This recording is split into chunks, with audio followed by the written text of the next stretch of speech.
примитивным сюжетом. Разыскивает полиция за долги. Весьма свежо. Вышел перед публикой. Все билеты распроданы. Все красочно, красиво, ярко. Юморные сцены. По-домашнему. Хватался за живот от смеха. Здравствуйте, дорогие мои снобы. Мороз и солнце, день чудесный. Я Виктор, и добро пожаловать на мой канал Петербург для снобов, где я вместе с вами посещаю петербургские театры и делаю обзоры спектаклей, которые в них идут. И сегодня мы идем на водевиль в Париж с любовью или детектив под столом в доме актера имени Станиславского. На самом деле официальное название какое-то длинное и сложное, но не суть. Водевиль, напомню, это комедийная пьеса с танцами и плясками, как правило, с примитивным сюжетом, но нам обещают, что игра актеров будет на высоте, и мы насладимся самой драматургией и режиссурой этой пьесы. Краткое содержание пьесы. Некая молодая девушка выходит замуж за богатого старика, который вскоре умирает, она становится вдовой и желает опять вернуться к своей бывшей любви, молодому человеку, которого разыскивает полиция за долги. В итоге тут образуется Санта-Барбара, и к чему-то эта запутанность отношений нас приведет. К чему именно, мы скоро узнаем, поэтому давайте без дальних слов отправимся в дом актера Станиславского и посмотрим, что нам там наготовили.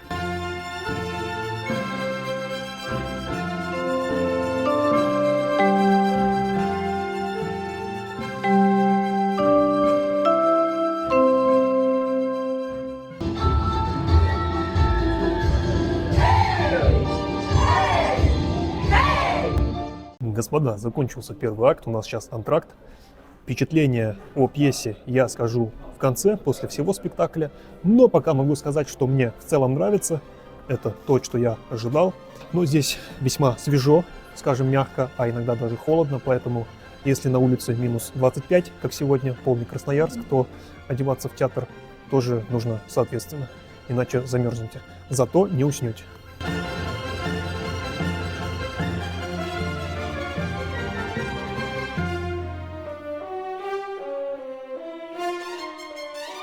До сих пор еще идет антракт, и сегодня мне опять помогает Настасья. И она сейчас вам расскажет, как ей здесь не понравилось. Настасья, мое лицо все скажет за меня. Да, то есть больше без комментариев, да?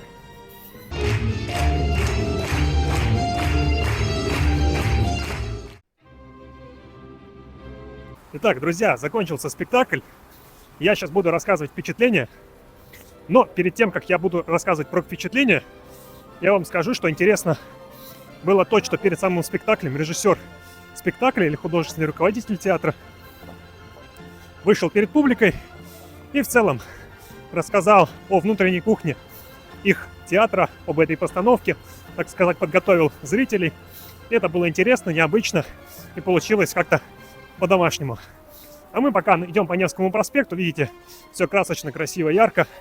А что же я вам хочу сказать в целом, я расскажу дальше, когда мы уйдем с этой оживленной улицы. Итак, друзья, теперь в целом мои впечатления о спектакле. Мне спектакль понравился, поскольку у меня не было завышенных ожиданий. Я так и предполагал, что это будет легкая комедия с песнями, плясками и легким юмором. Конечно, актеры не всегда вывозили юморные сцены. Это либо дано, либо не дано.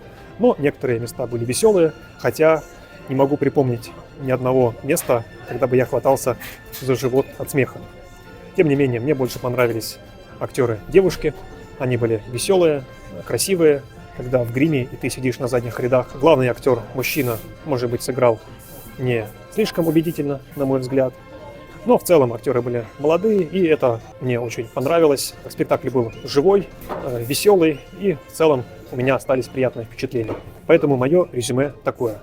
Если вы очень хотите сходить в театр, а те спектакли, на которые вы действительно хотите сходить, сейчас не идут или все билеты распроданы, то можете посетить подобные водевили. И в целом дом актера Станиславского – это интересное заведение. Я думаю, что там можно получить удовольствие от актерской игры, поэтому рекомендую хотя бы раз его посетить. На этом я с вами не прощаюсь. Я говорю до скорых встреч и до новых спектаклей. Поэтому давайте без дольных Тут холод свинячий, мы уже замерзли, поэтому давайте пойдем быстрее и согреемся. Да какой дворик? Давай прям тут встанем. Было очень... Спасибо, что пригласили. Было очень, не очень.